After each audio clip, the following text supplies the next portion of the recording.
Hola, muy buenas tardes para todos. Nuevamente estamos aquí en un viernes más de En Vivo con nuestros socios, el programa del Club Cartagena con el que queremos permanecer cerca de todos ustedes, nuestros socios, amigos y seguidores del Club Cartagena.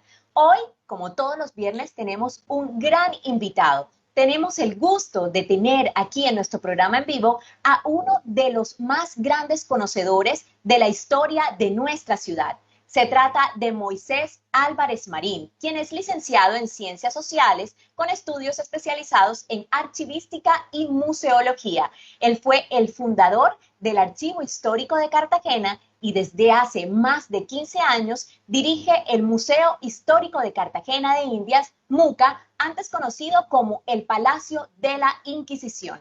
Entre los múltiples reconocimientos que tiene encontramos una mención especial de la UNESCO por la recuperación de la memoria documental en el Caribe colombiano. Además, fue escogido como el Afrocolombiano del Año, sector academia, por El Espectador y la Fundación Color Colombia en el año 2016. Es además miembro del Consejo Nacional de Cultura, órgano asesor del Ministerio de Cultura. Con él vamos a estar teniendo una interesantísima conversación en esta tarde de hoy acerca de todos esos mitos, leyendas e historias que envuelven a las calles de Cartagena y sus nombres. Además, vamos a develar detalles no tan conocidos sobre la historia de nuestra ciudad. Así que bueno, pónganse cómodos que vamos a pasar una tarde deliciosa porque además les cuento que tengo el privilegio de llamarle amigo a Moisés. Tengo muchos años de conocerlo, así que esto va a ser una entrevista deliciosa en la tarde de hoy. Bienvenido, Moisés, a este espacio. Qué alegría que hayas aceptado esta invitación del Club Cartagena. Estamos muy agradecidos contigo por acompañarnos en la tarde de hoy. Muy buenas tardes. Al contrario, yo agradezco pues la deferencia del club, de sus directivos, de sus miembros. Gracias también a nuestra amiga Rosario y a ti, especialmente, de quien también me honro de haber cosechado toda esta amistad a lo largo de tantos años y siempre en el ámbito de trabajo de la memoria. Han sido muchos años. Así que muy complacidos de estar con todos ustedes y de poder compartir estos minutos en torno a algunos de los temas, de los infinitos temas que tiene la memoria de Cartagena. Así es, son muchísimos los temas. Hoy vamos a tratar de enfocarnos en algunos, así que alisten sus preguntas, nos las pueden ir dejando consignadas a través de nuestro Instagram Live, que vamos a estar compartiéndolas al final de la entrevista. Moisés, comencemos por contarle a nuestra audiencia por qué Cartagena se llama Cartagena. ¿Con cuál de todas las historias que se han entretejido a lo largo de los años respecto a este tema de su nombre te has casado tú?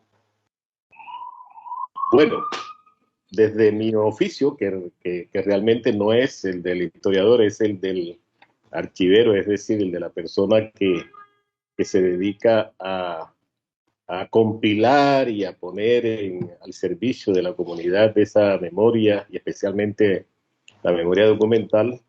Creo que todas las versiones que se han hecho han aportado para el conocimiento, pero que finalmente, todavía hoy, no tenemos la versión final, y eso se debe a varias razones. En primer lugar, porque la ciudad desafortunadamente perdió su memoria documental desde casi todo el periodo colonial. Y en segundo lugar, porque son todas versiones que están construidas sobre las distintas fuentes que hemos tenido a la mano. Los cronistas, por ejemplo, algunos documentos del mismo Heredia, de tal manera que la razón por la que se llama Cartagena no la hemos podido establecer porque haya un documento específico que lo diga. La hemos podido concluir de todos los análisis que se han hecho de las diversas fuentes. Lo que sí está claro es que cualquiera que haya sido la motivación, el nombre de Cartagena es un homenaje a la Cartago de la antigüedad. Es la Cartago Nova, Cartagonea o Cartagena, que en este caso, para diferenciarla de la Cartagena del Levante en España, la Cartagena de Murcia sobre el Mediterráneo, esta se distinguió como Cartagena de Indias en el Caribe. Así que es un nombre que hace honor a toda una tradición cultural milenaria a lo largo de los siglos de la historia de la humanidad. Y es muy importante porque este nombre vino a reemplazar el anterior nombre indígena. Una de las investigaciones más extensas que se han hecho sobre ese tema es la del historiador Miguel Camacho Sánchez, que se dedicó muchos años a escarbar en muchas fuentes e inclusive logró publicar un libro en el que nos dice que el nombre original de la ciudad en la época prehispánica, es decir, la aldea Caimarri, que los españoles llevaron por escucharlo, llevaron al español como calamari, y en algunos casos inclusive decimos calamarí. En cualquier caso, entre el nombre indígena y el nombre ya español de Cartagena, hay también un momento de transición en el que hay la combinación, como ha ocurrido con muchas otras ciudades contemporáneas con Cartagena. El caso de Bogotá, su nombre total, su nombre completo es Santa Fe, que es el nombre español, y Bogotá, del origen Bacatá, Chipcha, que es la confluencia de esas dos culturas. Esto es un proceso bien interesante. Santa Cruz de Mompox, igual. En el caso de Cartagena hay un momento de transición en que se llama San Sebastián, que es el nombre que recibe originalmente el asentamiento al momento de la llegada de los españoles de Calamari, ¿sí? El nombre Cartagena, si bien se comienza a utilizar desde los primeros años de la conquista, es decir, el nombre Cartagena no surge con Heredia, porque antes de Heredia hay historia, hay por lo menos casi 30 años de intentos de conquista, y durante esos 30 años ya la ciudad y la provincia y este territorio se comienza a llamar Cartagena. Cuando Heredia llega, que hace la fundación, se protocoliza un poco, pero luego todo este proceso que se inicia desde el descubrimiento prácticamente en 1500, viene a ser oficializado por la corona española en 1574, cuando le otorga finalmente su título de ciudad, y un título además honorífico de muy noble y muy leal, y le concede su escudo.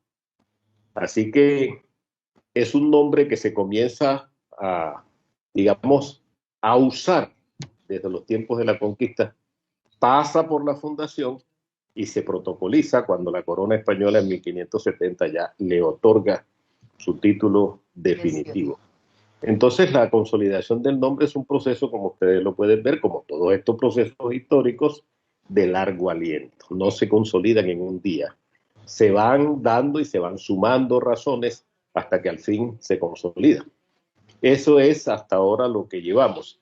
De tal manera que quienes estamos al frente de custodiando esta memoria, pues tenemos que recoger todas las versiones que hay. Es decir, no estamos casados con una sola, sino que hemos bebido de lo importante que han ido aportando cada una de ellas. Probablemente mañana encontremos un documento donde ya se nos diga y se nos aclare oficialmente por qué se adopta ese nombre.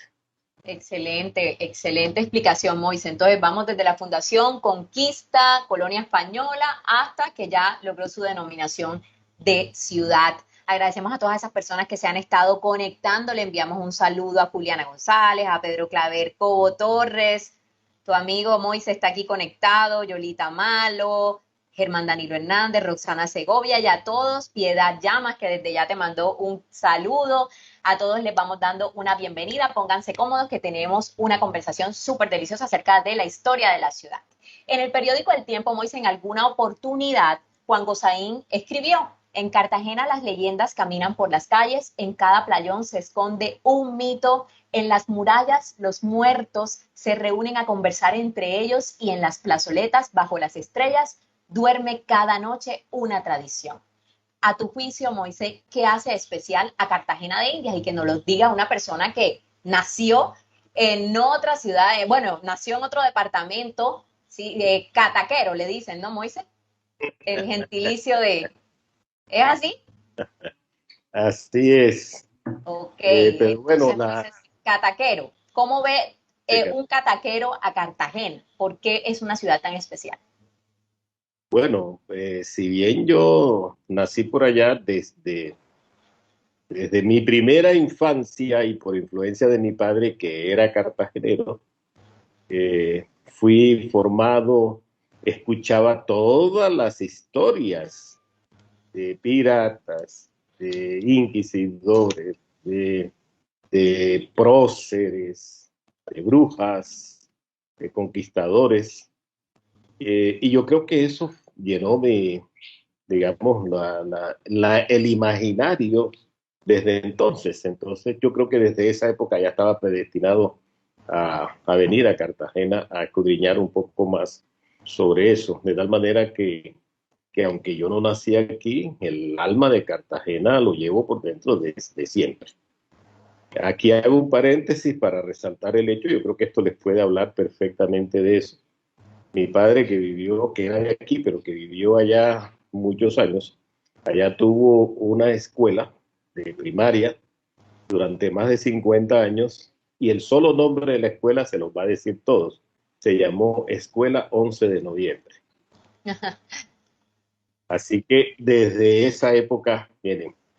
Para mí, y hago eco de esa creación poética de nuestro querido Juan Gosaín, eh, que ha escrito unas cosas maravillosas sobre Cartagena, creo que son una serie de razones. Está una historia que no siempre es una historia alegre, también es una historia triste, también es una historia de tragedias y es una historia de victorias, es una historia de muchos altibajos. Hay momentos brillantes como los que vivió la ciudad a finales del siglo XVI, ya esta era una ciudad que estaba globalizada. En la segunda mitad del siglo XVIII tenía un grado de autonomía tal que tenía un peso específico en la política de lo que se llamaba entonces el Reino de Nueva Granada. Hoy es parte de Colombia hace parte de ese territorio. Cartagena era una especie de capital alterna. Pero también ha habido unos momentos oscuros, como el siglo XIX, en el que prácticamente perdió sus signos vitales.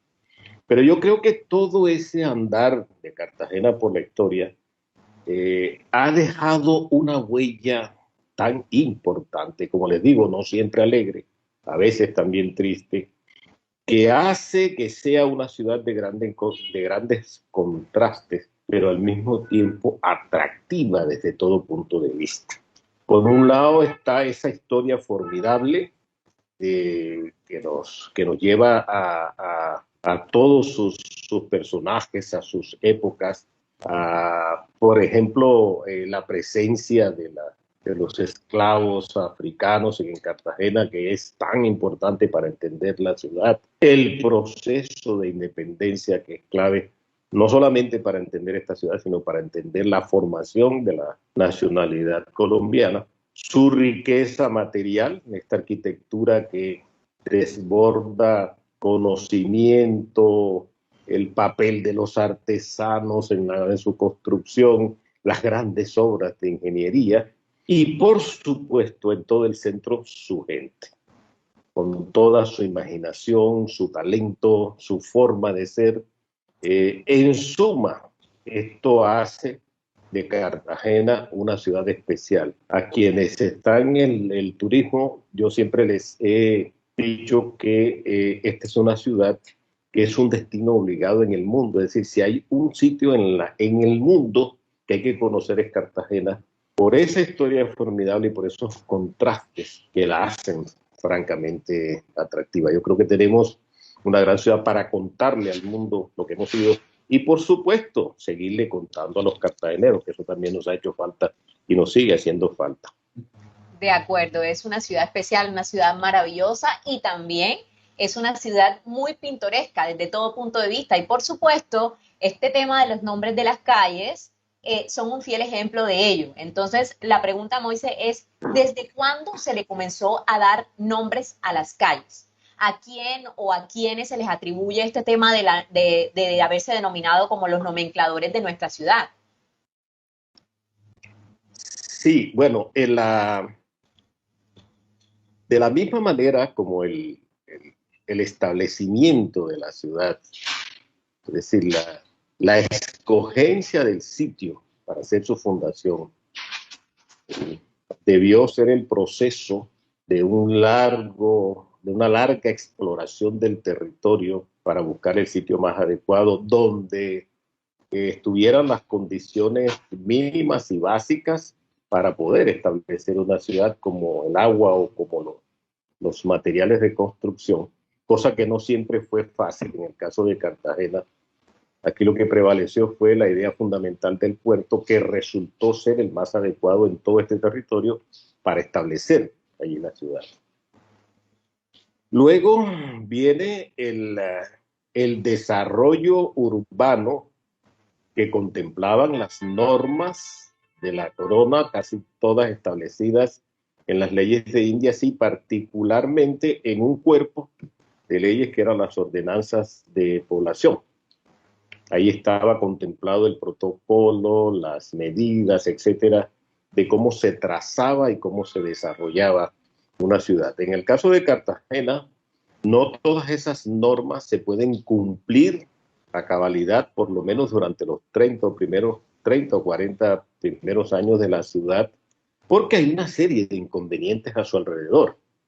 En primer lugar, los propios conquistadores que llegaban tenían mucho más interés, porque ese era un poco el objeto de la conquista, ir a la explotación de los tesoros del Sinú y después venir a construir la ciudad.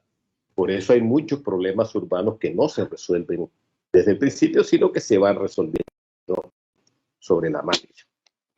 El asunto de las calles, conforme a la costumbre, conforme a lo que estaba establecido en las normas y conforme también a toda la influencia cultural que se viene sobre Cartagena. Aquí cada paso, cada esquina, cada muralla, cada casa tiene su origen milenario que de siglos y de diversas culturas. La arquitectura nuestra, por ejemplo, tiene una clara influencia árabe que viene del sur de España, pero detrás de eso hay también miles de años de cultura y de evolución.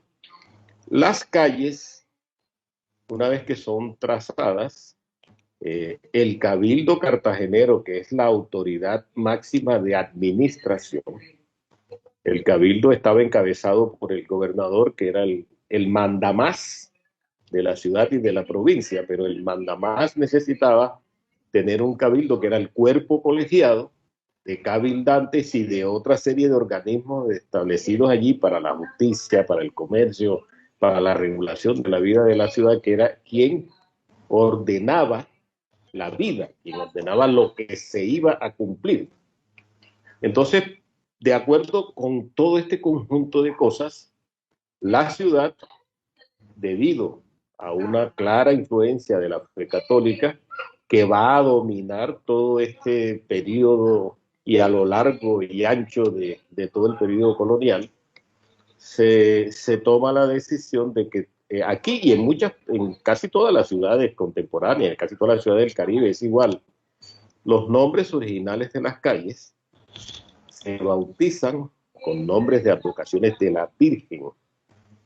Las advocaciones son hechos milagrosos que ocurren en torno a las apariciones de la Virgen María, que van tomando los nombres de esos hechos milagrosos. Así que por eso tenemos en la ciudad que los nombres originales de casi todas, hay algunas excepciones, tienen como nombre Nuestra Señora de. la Candelaria, Nuestra Señora del Buen Suceso, Nuestra Señora de los Ángeles, etcétera, etcétera. Ese es el origen. Quienes visitan el Palacio de la Inquisición verán que en uno de los patios hay unas placas donde reposan las tarjas que originalmente tuvo la ciudad. Esto debió ocurrir más o menos en el siglo XVI, en la segunda mitad del siglo XVI, cuando se hace el ordenamiento urbano de la ciudad. Luego, cada uno de los acontecimientos memorables que van ocurriendo en torno a las calles van haciendo que estos nombres de influencia religiosa vayan cambiando por hechos ya que tienen que ver con la vida cotidiana de la ciudad. Esto es un ejercicio bien interesante. Igual como decíamos al principio, ha habido una serie de investigaciones sobre este tema. En otra época, de principio de siglo, tuvimos, por ejemplo, la obra de don Raúl Porto del Portillo sobre plazas y calles de Cartagena, que recogió casi todas las leyendas. Y en la década de 1980, el nomenclátor cartagenero, que fue la gran contribución del historiador Donaldo Boza Erazo, que con toda una investigación de años logró ponernos de manifiesto esto.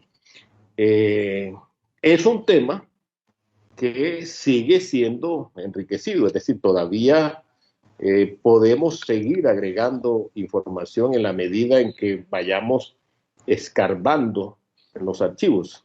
Ahora que existe mucho más la posibilidad de los archivos digitales, creo que existe más esa posibilidad. La Universidad de Cartagena ha creado un centro de estudios coloniales que se nutre de toda esta tecnología digital.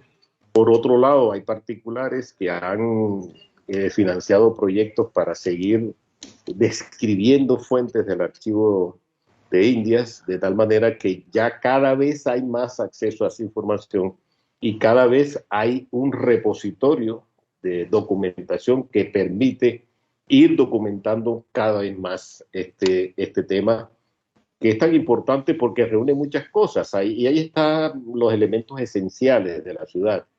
Está desde las normas de la corona para establecer las calles, digamos, en términos materiales, pero también todo lo cultural, en lo que comienza por la presencia de la fe católica, pero luego todos los elementos culturales nuestros que también le van a dar su propio acento a las calles. Es realmente uno de los temas más formidables que nos permiten conocer mejor la ciudad. Bueno, y como es un tema tan llamativo como bien lo has mencionado, me gustaría que nos contaras, que le contaras a nuestra audiencia, a todas las personas que se han seguido conectando, a quienes agradecemos. Por aquí todavía se acaba de conectar Mau Cobo, Kim Morán, Hernando Porto, Claudia Fadula, todos bienvenidos. Pónganse cómodos que estamos teniendo una conversación sobre las calles de Cartagena. Cuéntanos, Moisés, la historia de algunas, sé que son muchísimas las historias llamativas con las que contamos en la ciudad, pero cuéntanos algunas de las más llamativas, por qué se llaman de la manera como las conocemos. Bueno, son tantas que todas no las tenemos en la cabeza, pero sí las tenemos en la memoria documental de la ciudad, por supuesto. Yo simplemente me referiré a algunos ejemplos que, por ser conocidos, ilustran mejor el tema que estamos tratando. Una de las más conocidas en la tradición cartagenera es la leyenda que hay en torno a la calle de las Damas. Hace alusión a que por allá en el siglo XVII, cuando se estaba construyendo el gran conjunto de fortificaciones de Cartagena y las autoridades nuestras pedían recursos a la corona, porque aquí hay que hacer un paréntesis para decir que a pesar de que la ciudad era un puerto muy importante y que por aquí subían y bajaban muchas riquezas, siempre fue una ciudad, una urbe pobre. Es decir, la ciudad no producía lo suficiente con que sostener el propio funcionamiento de ella, y mucho menos podía tener recursos para hacer una obra de tanta enjundia como las murallas, de tal manera que los gobernantes tenían que pedirle a la corona, y la corona generalmente recurría a las cajas reales de otras ciudades y de otros virreinatos para sostener el funcionamiento de la plaza de Cartagena y construir este complejo de fortificaciones. De tal manera que, según dice la leyenda, el rey de España, cuando recibe la, la serie de solicitudes y se están invirtiendo tantos recursos, considera que las murallas de Cartagena se gastan, cuestan tanto, que deberían ser tan robustas que deberían verse del otro lado del mar. Y entonces, sigue contando la leyenda, el rey decide venir en persona a Cartagena, pero lo hace de una manera muy discreta, casi clandestina, disfrazado de damas con sus acompañantes. Se alojan en una casa en esta calle de las damas, y se dedican en sus salidas a revisar y a mirar si efectivamente los dineros que tanto se solicitaban se estaban invirtiendo en la gran fortaleza de Cartagena. Y dice la leyenda que de la misma manera como aparecieron, también desaparecieron. Entonces la leyenda desde ese momento comienza a llamarla la calle de las damas. La obra de Donaldo Bosa nos aclara y nos lleva de la mano a entrar a llegar hasta el nombre original de la calle, que es de Nuestra Señora de los Ángeles. Esa calle además ha estado muy vinculada también a la tradición cartagenera, porque otra leyenda también considera que allí fue la aparición milagrosa de la Virgen de la Candelaria. De hecho, hay una casa allí que se llama el Bodegón de la Candelaria. Si bien estas leyendas son construidas con toda esta imaginación popular, es decir, tienen el gran peso de la imaginación popular, y en otro momento fueron desechadas porque se consideraban que no eran realidad, yo creo que en el caso de Cartagena, al contrario, son aportes muy ricos, riquísimos, porque por un lado tenemos la historia formal, documental, que nos habla de los hechos oficiales o centrales, pero también es importante recoger la otra memoria, que es la de la imaginación popular, es la forma como el pueblo interpreta estos hechos reales. Así podríamos pasar la tarde conversando sobre numerosas calles. La calle de la Factoría, por ejemplo, que originalmente se llamó calle de Nuestra Señora de la Candelaria, en honor a una de las tradiciones culturales más antiguas que tiene esta ciudad y el Caribe colombiano. En Exemaní tenemos igualmente otras calles tan importantes hoy, como por ejemplo la calle del Arsenal, la calle Larga, la calle de la Media Luna, y los callejones con unos nombres típicos formidables, como de mucha esencia popular. Así que lo que tenemos es una gran riqueza cultural, para ponerla a servicio de los cartageneros, por supuesto, pero también para ofrecerla a los turistas como uno de los atractivos más grandes que tiene esta ciudad. Al lado de su riqueza material, está otra riqueza cultural.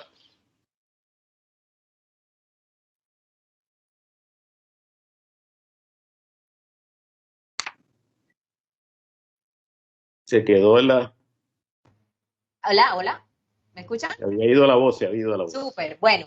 Te preguntaba que si es cierto que existen calles que tienen hasta tres nombres, el nombre colonial, el nombre republicano y el nombre que les da el ingenio pintoresco de los cartageneros. ¿Es verdad que existen estas calles? Sí, claro. ¿Nos podrías dar algunos ejemplos?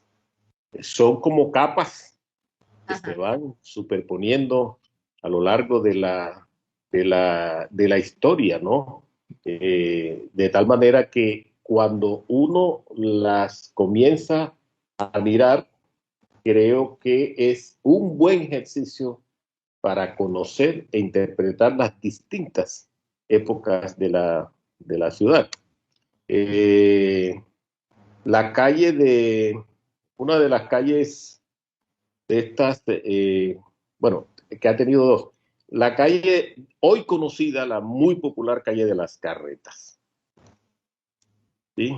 En su momento, fíjense ustedes que aún conserva algo de esa esencia porque el nombre original fue calle de Nuestra Señora de la Carreta, es decir, eh, una advocación construida sobre un hecho milagroso y luego la imaginación popular cartagenera la redujo a simplemente la calle de las Carretas. Igual la calle de la Amargura, que originalmente era la calle de Nuestra Señora de la Amargura, que queda reducida a calle de la Amargura, muy conocida porque era una de las calles que atravesaban la procesión cuando había los autos de fe de la Inquisición, que salían muy tempranos del tribunal, hacían una procesión por algunas calles y pasaban por allí, por la calle de la Amargura. Hay otros nombres que existen, pero que casi nadie los conoce por eso, sino por sus nombres originales. Por ejemplo, una muy cercana frente a la catedral siempre se ha conocido como la calle de los Santos de Piedra, aunque hace unos 30 años aproximadamente, las autoridades le agregaron el nombre de Pantaleón de Germán Ribón, uno de los próceres de la independencia, mártir de 1815, de origen momposino, que se quiso homenajear en esa calle. Pero la gente no le llama, es decir, nadie sabe aquí dónde está la calle de Pantaleón Germán Ribón. Todo el mundo seguirá diciendo la calle de los Santos de Piedra, que es el nombre que prevalece desde la colonia hasta hoy. Otro tanto podemos decir también con las plazas. La Plaza de los Coches, a lo largo del nombre de la historia, ha ido reuniendo las distintas capas de la historia de la ciudad. Desde los tiempos de la colonia, era la plaza de la hierba, porque en los portales había unas pequeñas tiendas donde se vendía al menudeo las llamadas especias. También se llamó la Plaza del Esclavo, se llamó la Plaza de... por una firma de un tratado de principios del siglo pasado, se llamó la Plaza del Ecuador, pero ese nombre no lo conoce nadie. Se sigue llamando, y para los cartageneros creo que siempre será la Plaza de los Coches. Así que de estos nombres originales, creo que casi ninguna conserva, y son hechos que se han ido superponiendo los que hoy explican los nombres populares. Hace un tiempo, cuando hacíamos alguno de estos recorridos, inclusive recogíamos nombres que actualmente la ciudad sigue poniendo. Por ejemplo, hay una calle que es llamada la calle del Cancel, que es cuando uno entra, baja el puente de Chambacú y entra a la ciudad y sigue derecho. ¿Sí? Esa es la calle del Cancel.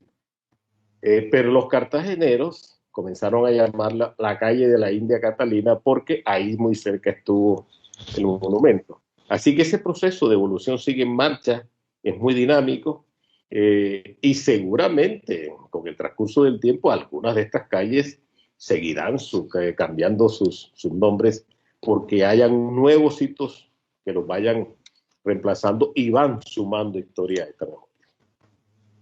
Bueno, Moisés, muy interesante todo este tema de las calles, pero me gustaría que antes que nos fuéramos a la parte de las preguntas de nuestra audiencia, nos contaras un poco acerca de ese segundo hogar que ha sido para ti, el Museo Histórico de Cartagena. Como lo mencionaste en algún momento, ahí podemos encontrar como unas placas antiguas con los nombres de nuestras calles, entre muchas otras obras que están expuestas. Entonces, cuéntale a nuestra audiencia qué podemos encontrar actualmente en el Museo Histórico de Cartagena, que constantemente está renovando las exposiciones que tiene abiertas para cartageneros y turistas. Bueno, primero que todo, tú te referías hace un momento a un poco esta transición que hemos vivido en los últimos años. Realmente la institución cultural se llama Museo Histórico de Cartagena y fue creada por el gobierno municipal en 1924.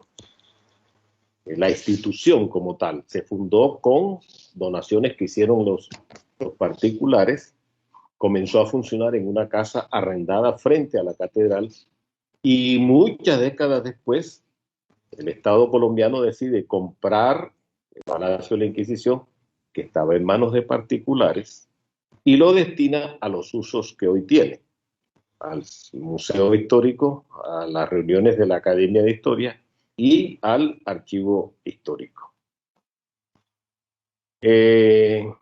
Desafortunadamente, por esta historia también de muchos claros y oscuros que ha tenido el museo, hay un momento en que la idea fundamental del Museo Histórico desaparece y prevalece más el Museo de la Inquisición.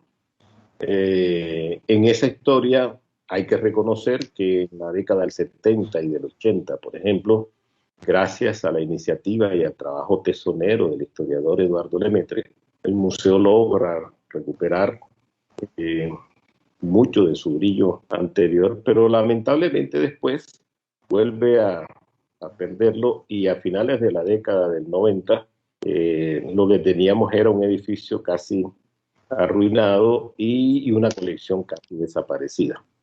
La historia más reciente de estos últimos 20 años, cuando logramos la recuperación de la casa, la renovación del museo. Y desde ese momento nos hemos dado a la tarea de irlo parcialmente renovando. Los museos son unas instituciones vivas, dinámicas, que necesitan estarse poniendo a tono todo el tiempo con las circunstancias que lo rodean. En este caso hay que ir incorporando los nuevos conocimientos de la historia, hay que ir incorporando también los diseños, los avances en los diseños museográficos, las ayudas, en este caso las digitales. Así que desde el año 2015 hasta acá hemos ido renovándolo parcialmente y sobre todo insertándolo en la vida cultural de la ciudad. Tenemos un programa de formación de público que es el que se encarga del diálogo con toda la comunidad, el que diseña la agenda cultural y lo acompañan todas las secciones como la tienen todos los museos, una área de comunicaciones que se encarga de toda la divulgación, de la puesta en valor de sus contenidos, un área de gestión de colecciones, hay otro área que atiende el edificio propiamente dicho, es decir, la sola tarea de conservación del edificio es ya de hecho una tarea grande que demanda muchos recursos y por supuesto una plataforma administrativa y jurídica que es la que se encarga de todo el manejo de los recursos y de la logística que necesita el museo para funcionar. Como es natural y como nos ha ocurrido en todos los museos, no solamente de la ciudad, yo creo que del mundo entero, esta crisis de la pandemia pues nos ha golpeado muy duro y todos estamos en plan de recuperación ahora mismo. Ha sido muy fuerte el impacto, sobre todo porque, igual que muchos otros museos, dependíamos en un alto porcentaje de los ingresos del turismo y el turismo prácticamente el año pasado desapareció de la FARC de Cartagena. Ahora estamos en un proceso lento de recuperación.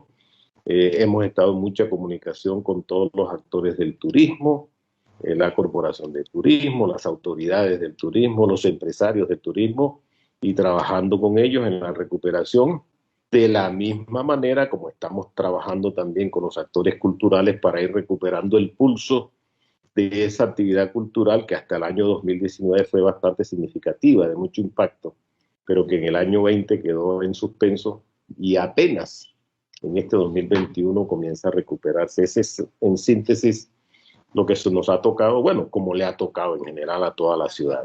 Así es, así es. Estamos llamados a apoyar los cartageneros, quienes estemos escuchando esto, apoyar a nuestras instituciones, en especial al Museo Histórico, visitándolo, yendo a conocer esas nuevas colecciones que están allí expuestas. Bueno, justamente esa era la pregunta que te iba a hacer ahora, de cómo la habían pasado en pandemia. Ya te me adelantaste un poco, pero entonces me gustaría, Moisés, que como sé que has estado trabajando en diversas investigaciones en todo este tiempo, pues que tuvimos el año pasado prácticamente todos en pausa, como bien lo mencionaste, sé que estuviste trabajando en unas investigaciones sobre las pandemias a lo largo de la historia. Me encantaría que nos contaras qué hallazgos encontraste en toda esa investigación. Bueno, una de las quienes estamos en este oficio, tenemos esa doble posibilidad. Por un lado nos toca eh, empujar la nave y por otro lado nos toca también conducirla. De tal manera que durante la pandemia nos hemos tenido que dedicar por un lado a empujarla y también un poco dedicar parte de ese tiempo para la investigación. No fue tanto una investigación sobre las pandemias a lo largo de la historia, basadas en otras investigaciones que se han hecho, especialmente las que ha tenido Cartagena a lo largo de la historia.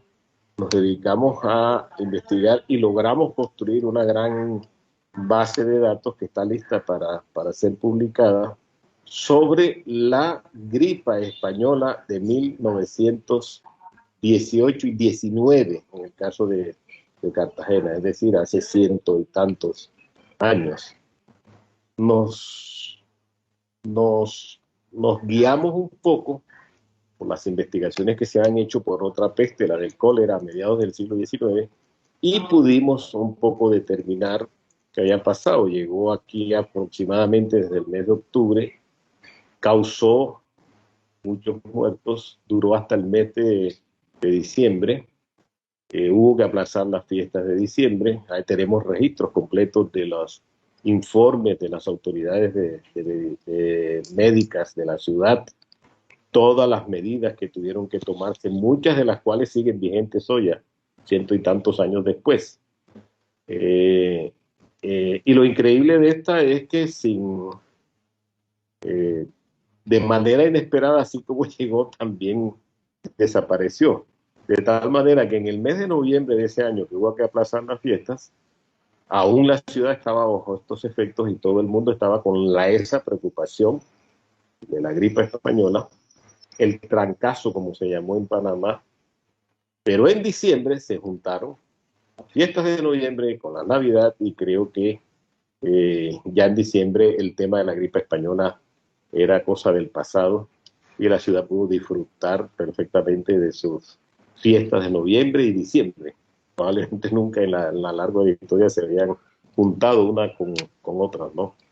Así que esa investigación está lista para salir. Aspiramos a hacer un par de conversatorios, una buena exposición y, por supuesto, una buena divulgación tanto en las redes sociales como en la prensa, porque creo que es un momento muy adecuado que puede servirle a los cartageneros también para rememorar, refrescar un poco.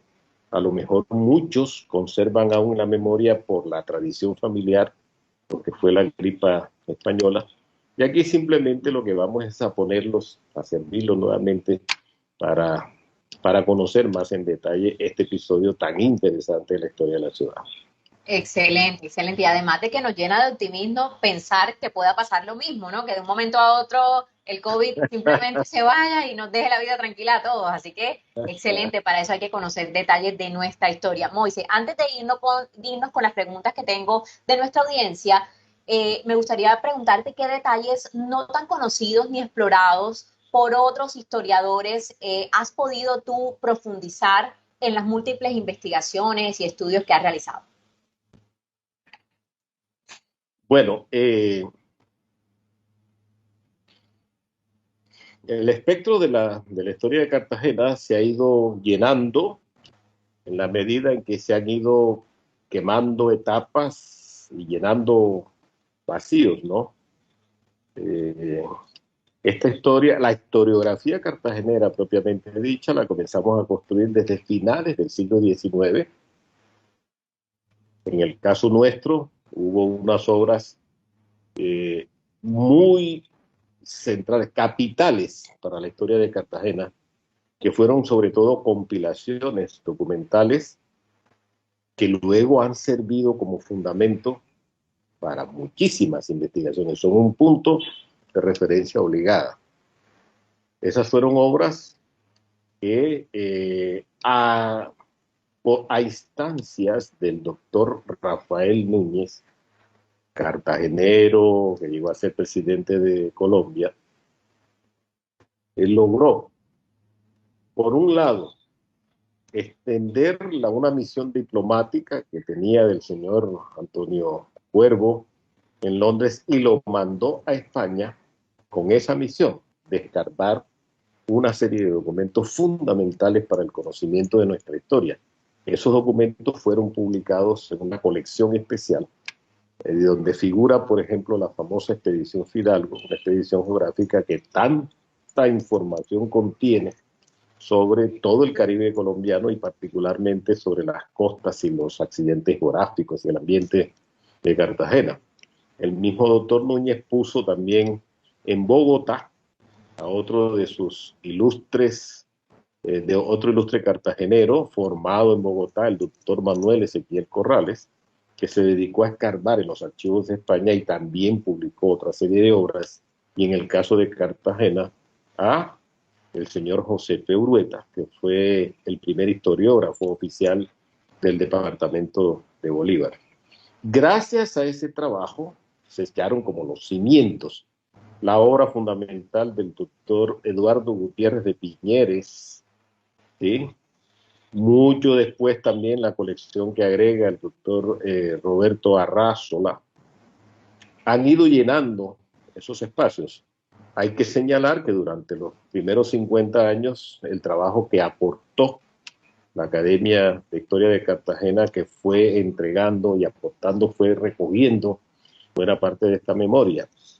El boletín historial de la Academia en esa primera época es realmente una pieza formidable. Luego, a mediados del siglo pasado, las obras de Enrique Marco Dorta y de Juan Manuel Zapatero fueron también abriendo nuevas líneas de explicación. Muchos de los historiadores nuestros, tanto de la Academia por un lado, de la Academia de Historia por otro lado, como los aportes más recientes que han hecho desde la Universidad de Cartagena, con el establecimiento de la Facultad de Ciencias Humanas y el programa de Historia hace unos 30 años más o menos. Y, por otro lado, todos los investigadores desde el exterior, desde España. Hay 3 generaciones produciendo investigaciones sobre Cartagena a lo largo de por lo menos 30 años. Otras investigaciones en los Estados Unidos, otros especializados en el tema del Caribe, ¿no? Cuyos nombres ustedes los conocen perfectamente. Creo que ahí poco a poco se ha ido llenando el espectro. Sin embargo, siguen existiendo temas, y esto es lo interesante de la historia.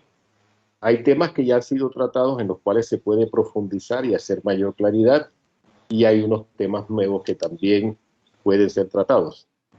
Más que investigarlos, lo que hacemos desde el archivo histórico es estimular a los investigadores para que se dediquen a muchos de estos otros temas que hace falta todavía por investigar. Así que el trabajo por la historia de Cartagena todavía tiene muchas más perspectivas.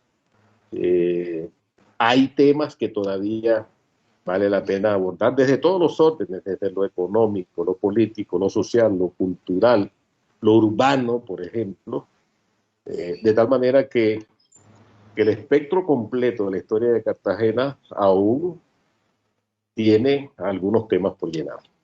Excelente, mucho que aprender, mucho que investigar sobre nuestra ciudad.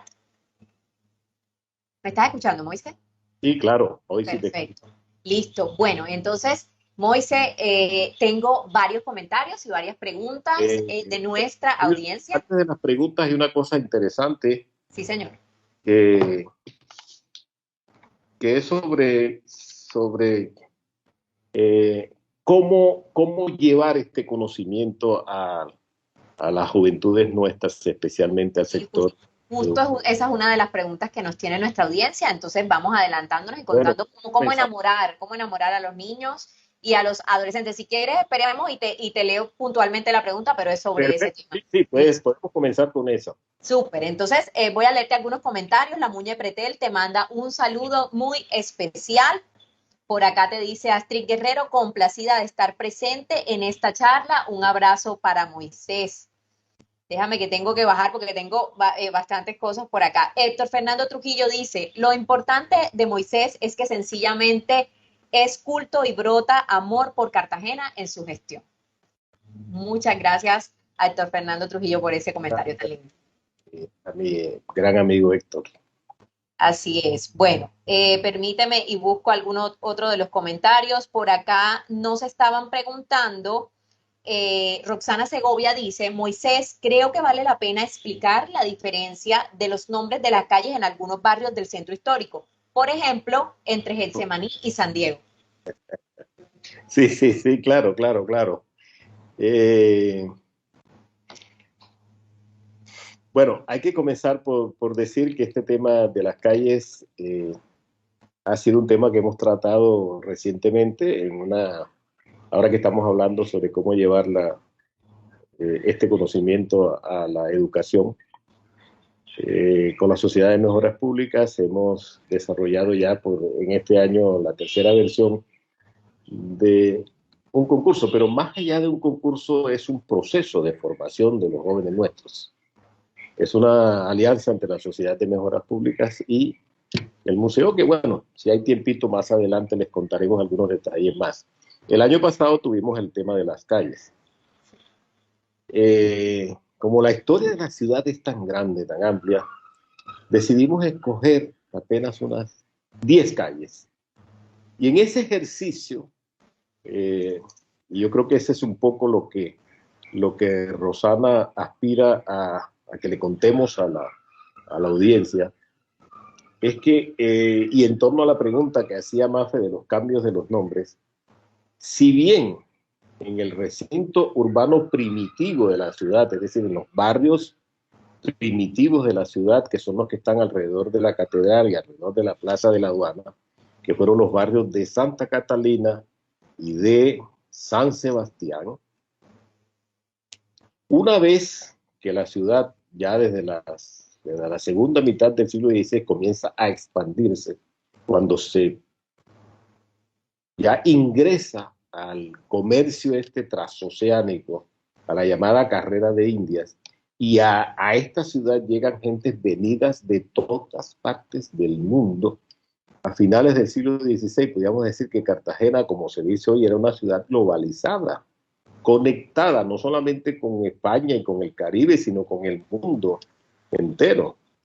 Hay una presencia fuerte aquí de los portugueses de origen judío que tienen una actividad comercial muy importante en Cartagena y que nos interesa tanto conocer para mirar la formación de la ciudad.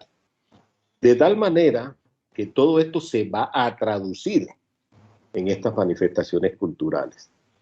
Tanto San Diego, lo que hoy se conoce como San Diego, que era originalmente el barrio de Santo Toribio, como el barrio de Getsemaní, son los sitios a donde se expande ese núcleo urbano primitivo. Lo que construye Heredia y los primeros gobernantes es realmente como la mitad de lo que hoy consideramos, básicamente lo que hoy consideramos el centro.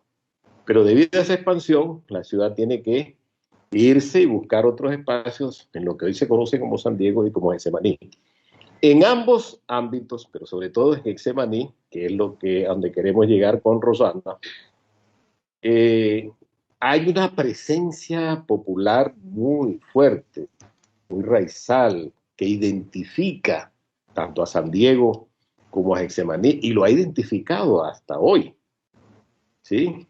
Hay unas tradiciones culturales muy fuertes en el barrio de San Diego, y ni qué hablar del barrio de Getsemaní, donde por fortuna hoy, de la mano del Instituto de Patrimonio y Cultura, han iniciado un proceso de recuperación de esa memoria con miras a una declaratoria como bien cultural todo el barrio de Getsemaní.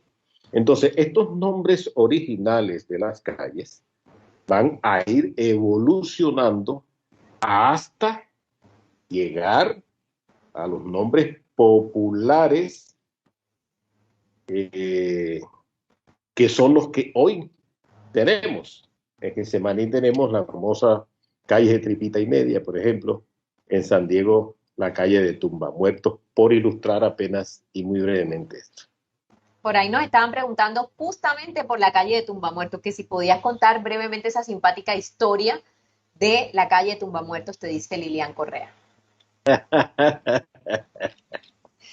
Igual hace mención a, como les decía, a esa riqueza cultural nuestra tan, digamos, tan propia, ¿no? Que habla mucho de la esencia del pueblo cartagenero, ¿no? El nombre original de la calle, bueno, cuyo nombre no lo recuerdo exactamente en este momento, pero la tradición cultural habla de algunos acontecimientos extraños que pasaban en esa calle, especialmente cuando pasaban por allí cortejos fúnebres, entierros que iban a la vuelta.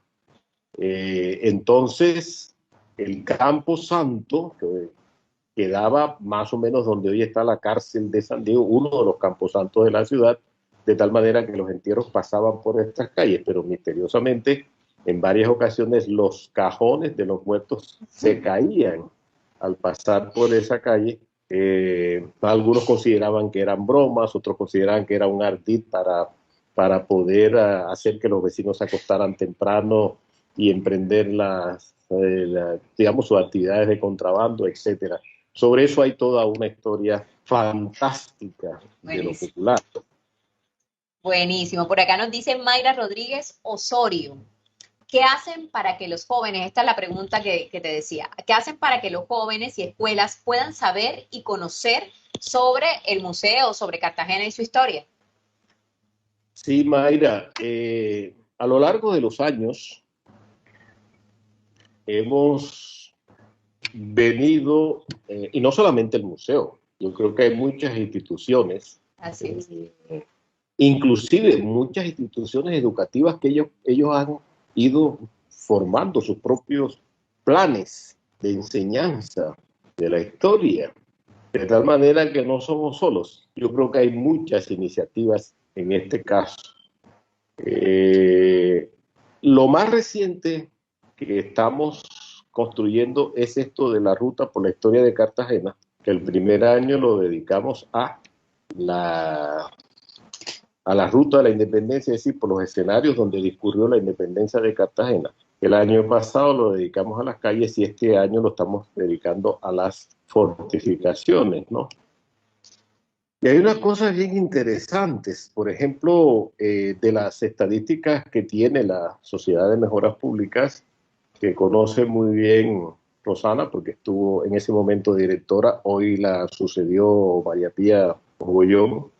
El año pasado logramos vincular a 10 colegios, logramos formar alrededor de unos 20 maestros, participaron 170, casi 180 estudiantes, y en las conexiones digitales tuvimos por lo menos 300 personas vinculadas, 750 en vivo y en directo para cada uno de los eventos, y después, en diferido, hubo casi 3.000, 2.860 personas. Y eso que teníamos la limitación de lo digital. Este año el propósito es ir ampliando esa meta ya conforme a las autorizaciones que nos den las autoridades respectivas.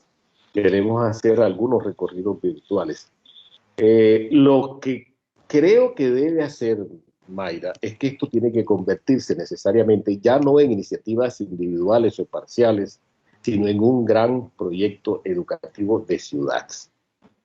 Y esto le corresponde, en primera que todo, a la Alcaldía Mayor de Cartagena, a las autoridades, a los órganos respectivos y, por supuesto, todos los que estamos aquí, que nosotros también somos parte de la alcaldía, a apoyar en estas iniciativas. Estoy seguro que el Instituto de Patrimonio y Cultura, ahí está la Sociedad de Mejoras Públicas abierta a todo esto, la misma Escuela Taller que tiene a su cargo esta responsabilidad, la Universidad de Cartagena que este año nos ha acompañado con unos aportes académicos realmente muy valiosos. creo que aquí lo que hace falta es entre todos construir un gran proyecto de ciudad. Así es, así es. Bueno, Moisés, sigo con los comentarios ya que nos quedan 5 minuticos.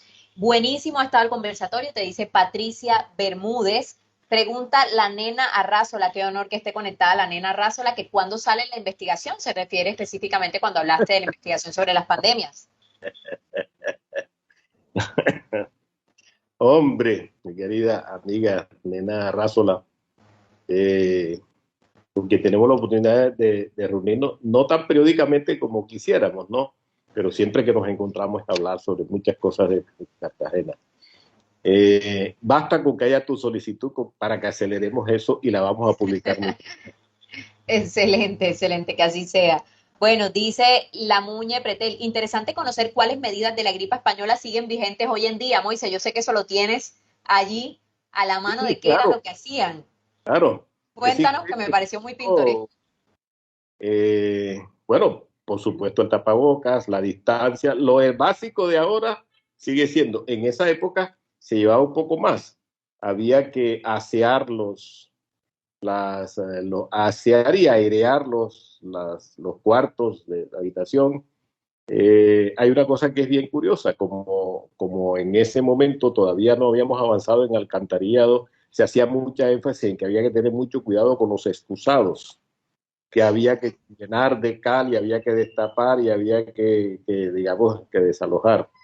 Eh, Así que, bueno, creo que se van a divertir de lo lindo y particularmente nuestra amiga Muñe, con quien también hemos, por supuesto, compartido en el pasado todas estas aventuras, todo esto que estamos haciendo ahora tuvo sus orígenes cuando ella fue primera dama para los 450 años que logramos hacer los primeros concursos de historia de Cartagena.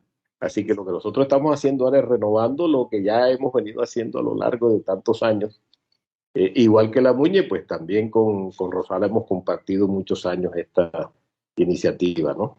Por acá te dejo justamente otro comentario. Dice Moisés, Cartagena te debe muchísimo. La renovación del inmueble de la Inquisición y el archivo histórico son producto de tu trabajo serio, incansable, permanente de tu parte. Muchas gracias, te dice Roxana Segovia. Sandra Llanos dice, mis respetos y admiración, amigo mío. Nicolás Hurtado, Moisés Mafe, qué alegría saludarlos. Son los mejores. Excelente, Moisés. Gracias por fomentar el gusto por la historia de Cartagena. Excelente. Dice Claudia Fadul, el trabajo del museo es extraordinario. Katy Daníez, mi admiración por Moisés, su conocimiento sobre la historia de Cartagena. También formó a muchos guías de la ciudad, guías de turismo se refiere. Clara Calderón, Moisés y Mafe, gracias, excelente. Un saludo para Clara Calderón, Alicia Bose, Moisés, siempre ha sido muy generoso con su conocimiento. Gracias siempre por instruirnos sobre nuestra historia. Ali, un abrazo para ti. Gloria Elena Vergara, qué charla tan interesante. Gracias a don Moisés. Ada de la Espriella, muy, muy interesante. Hay que repetir, Moisés tiene mucho por compartir. Claudia dice otra vez, Claudia Fadul dice otro comentario, Moisés es prenda de garantía para nuestra ciudad.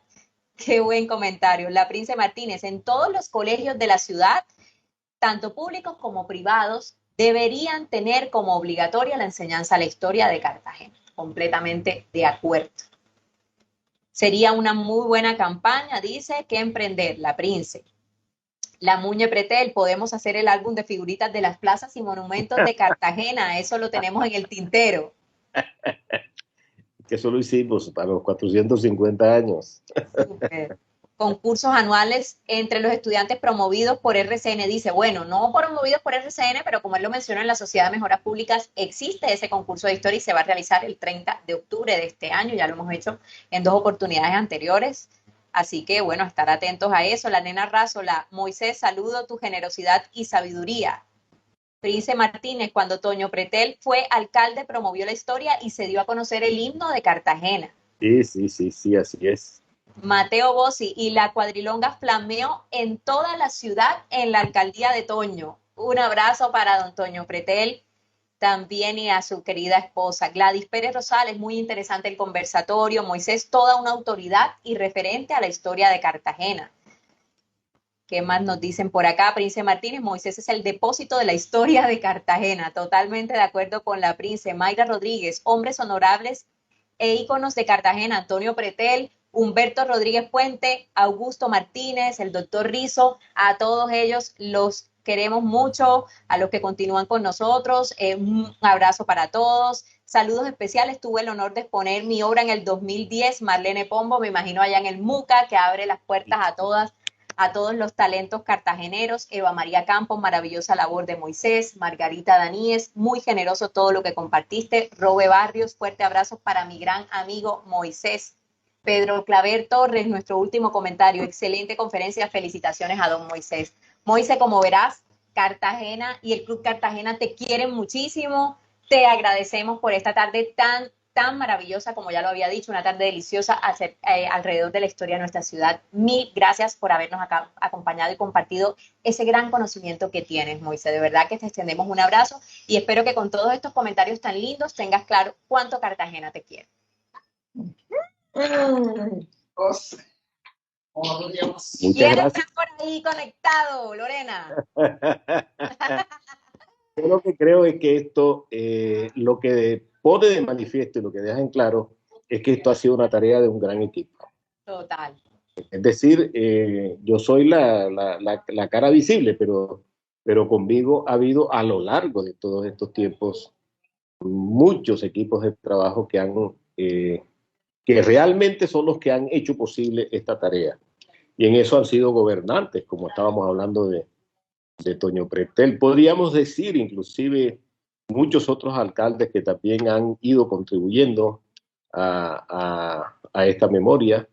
Creo que todos de una u otra manera nos han ido auspiciando este trabajo, a gente que desde los diversos ámbitos en que se han movido también han sido ejes de este trabajo, ¿no?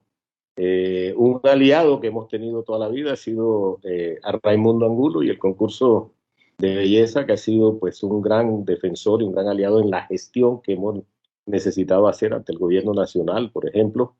Y así muchos, los investigadores, especialmente los historiadores nuestros, que son quienes alimentan realmente los contenidos de esto. Así que, como les decía, yo creo que en síntesis esto es un trabajo de ciudad como debe ser, y la enseñanza de la historia de Cartagena debe convertirse en un proyecto de ciudad como debe ser. Como debe ser, así es, Moisés. Bueno, te reitero nuestro agradecimiento, nuestros saludos a todas esas personas que se mantuvieron allí conectadas, a toda la audiencia fiel de los seguidores y amigos del Club Cartagena, a nuestros socios un abrazo grande, a Rosario, muchas gracias por todos estos invitados que nos trae, de verdad, de lujo, absolutamente todos. Un abrazo también para Orlando Bustillo, nuestro presidente de la Junta Directiva, y a Ubaldo Morales, nuestro gerente, en nombre de todos ellos. Moisés, nuestro agradecimiento, y a todos, bueno, que tengan una tarde maravillosa y nos vemos en el próximo viernes de En Vivo. Antes de irnos, se me iba a olvidar algo. Les cuento que ustedes saben que tuvimos de invitado a Saúl Campanella, el director de la orquesta que está evocando a Lavillos Caracas Boys. Él cumplió su promesa que hizo en vivo y nos envió unos CDs con los mejores éxitos de esta orquesta. Así que todos los que quieran tener ese CD, escríbanos o contacten a Rosario de Granados o nos escriben por el interno del club, que buscamos la manera de hacerles llegar estos CDs. Nostalgia se llama el CD, las voces de Billo de ayer y hoy, cantar de ayer y hoy, ya saben. Pueden escribirnos a través del interno de nuestro Instagram o a través de Rosario. A todos, mil gracias por conectarse. Nos vemos el próximo viernes. Moisés, un abrazo para ti, para todos los queridos amigos del MUCA. Que tengan una excelente tarde.